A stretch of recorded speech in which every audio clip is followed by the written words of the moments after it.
이러는 걸까요? 안녕하세요, 여러분. 이번 영상에서는 2차 세계대전 당시 일본 제국 육군의 편제에 대해 살펴보겠습니다. 특히나 이들은 분명 육군이면서 육, 해, 공을 모두 아우르는 특이함으로 악명이 자자하죠. 오늘 그 모든 병종들을 파헤쳐 보겠습니다. 제일 먼저 이들의 명령 체계 및 편제 단위부터 훑어보겠습니다. 일단 일본 제국 육군과 해군을 통틀어서 전시 중 일본군 전체의 최고 군사지휘부 격인 기관, 다른 말로 최고 통수기관은 대본령이었습니다.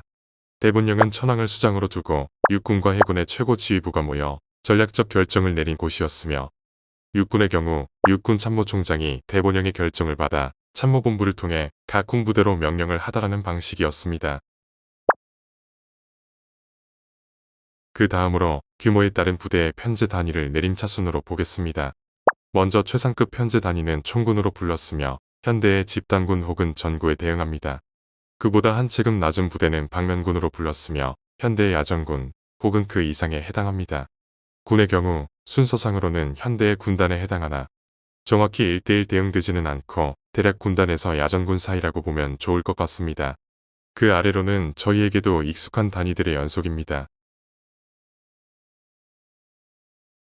참고로 당시 일제는 항공전력이 공군이라는 독립된 군종으로 존재하지 않았기 때문에 육군 항공대의 형태로 육군 아래 속해 있었으며, 이들도 통상적인 육군 부대와 비슷한 편제 단위를 공유했으나 명칭에는 차이가 있었습니다. 예로 총군에 대응되는 부대로는 항공총군이, 군에 대응되는 부대로는 항공군이, 사단에 대응되는 부대로는 비행사단이, 여단에 대응되는 부대로는 비행단이, 연대에 대응되는 부대로는 비행전대가 있었습니다. 물론 정확히 1대1로 대응하는 것은 아니며 항공부대의 특성에 맞게 편성된 단위입니다. 일반적인 육군 부대의 핵심이 되는 편제 단위는 단연사단이었습니다. 이와 비슷하게 육군 항공대에 있어서 핵심이 되는 기본 전술 단위는 비행전대였습니다.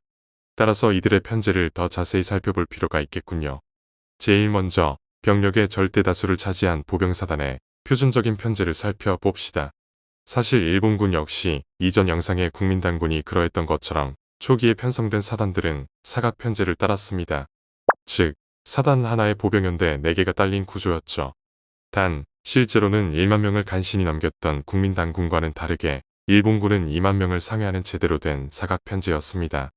하지만 이들도 사각 편제의 단점을 감안하여 1938년 이후 창설된 대부분의 사단은 삼각 편제를 따르게 됐습니다. 해당 편제는 2차 대전 시기 일본 육군의 가장 표준적인 보병사단의 편제입니다. 사단당 보병연대 3개가 속하여 전형적인 삼각 편제의 구조를 따르고 있죠. 각 보병연대에는 보병대대 3개와 연대통신중대, 보병포중대, 그리고 대전차 중대가 속했습니다.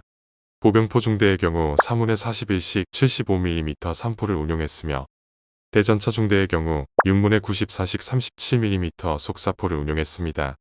하지만 이들의 위력 부족으로 쓴맛을 본 일본군은 뒤이어 일식 기동 47mm 속사포를 채용하게 됩니다. 다음은 포병연대입니다. 보통 3개의 포병대대로 구성되었으며 대대 하나당 12문에 75mm 야포를 운용했습니다. 수색연대와 공병연대의 경우 명칭은 연대지만 실제 규모는 대대급이었습니다. 수색연대에 속한 중대들은 탈 것의 유형에 따라 승마, 승차, 장갑차 중대로 나뉘었습니다. 많은 경우 수색연대 대신에 아예 기병연대가 편성되기도 했습니다. 공병연대 역시 3개의 중대로 이루어졌는데 각 중대 사이에 딱히 특화된 분야가 있던 건 아닌 모양입니다. 수송연대의 경우 총원이 대략 2,000명 정도로 실제로도 연대급 규모였습니다. 물자 수송은 트럭으로도 행해졌지만 대부분은 말 혹은 인력에 의존했습니다. 그 외에도 사단통신대, 의무대 등의 지원대들이 편성됐으며, 영상에 표시하진 않았지만 방역과 정수를 위한 방역급수부도 많은 경우에 편성됐습니다.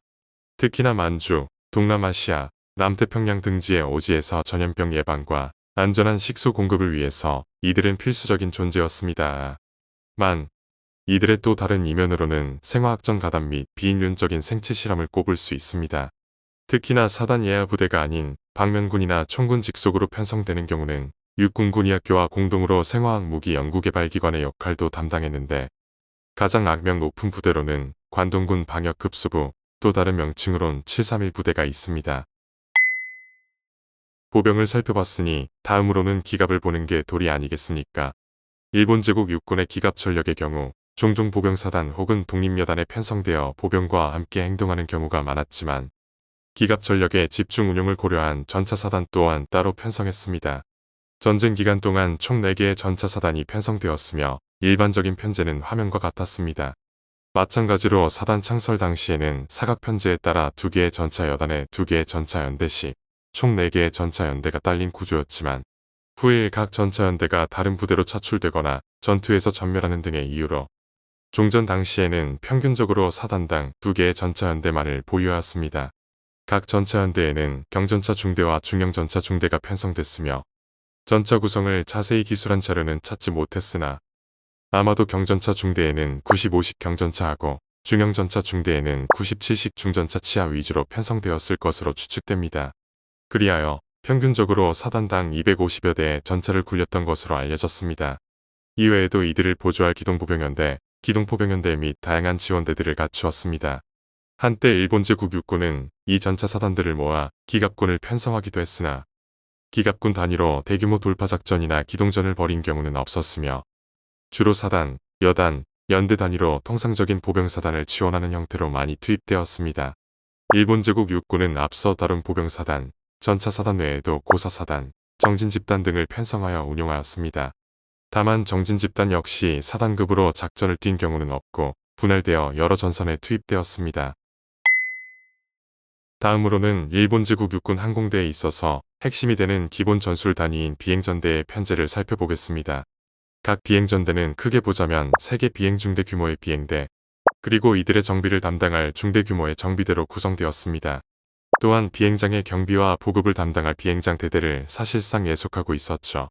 사실 1943년 9월에 행해진 개편 이후 편제 단위상의 비행중대는 폐지되고 비행대 하나로 통일되었으나 장비 및 인사관리에 있어선 여전히 중대 호칭이 답습되는 경우가 많았습니다. 각 비행중대에 편성된 기체수는 비행분과에 따라 달랐습니다. 비행분과에는 전투, 중폭, 경폭, 습격, 정찰 등이 있었습니다. 전투분과의 경우 중대당 12기, 중폭이나 경폭 등은 9기가 편성되었으므로 정리하자면 전대당 도합 27기에서 36기의 기체를 운용했다고 볼 수 있겠군요. 이렇게 해서 2차 대전 당시 일본 제국 육군의 육상 및 항공 전력의 편제를 알아봤. 아직 한 발 남았다. 무슨 아직 해상 전력이 남아있다는 사실을 깜빡했군요. 특이하게도 일본 제국 육군은 육상 및 항공 전력뿐만 아니라 해상 전력도 운용했습니다. 심지어 군과 동격인 규모로 편성해서 선박사령부를 두고 꽤나 본격적으로 운용했을 정도였죠. 100번 양보해서 항공 전력의 경우 비교적 근래에 탄생하여 한창 과도기를 거칠 때이니 육군 아래 속할 수 있다고 봅니다.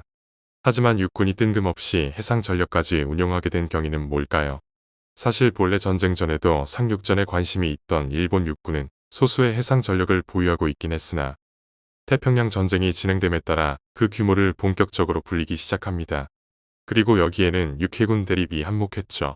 영상 초반부에 말씀드렸다시피 일본 제국 육군과 해군은 사실상 군력 및 군정권이 서로 완전히 나뉘어 별개로 취급됐으며 전쟁 기간 내내 정치적, 전략적, 자원적 갈등을 지속합니다.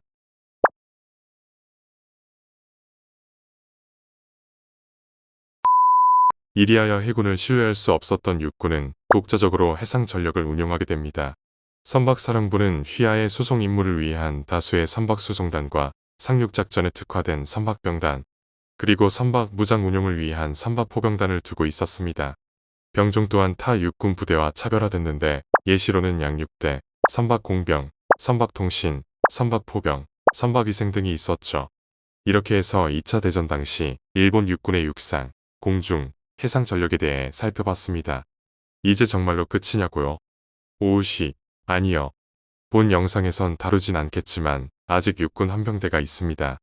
그런데 이들은 육군 소속인 주제에 거의 독립적인 조직처럼 행동했습니다.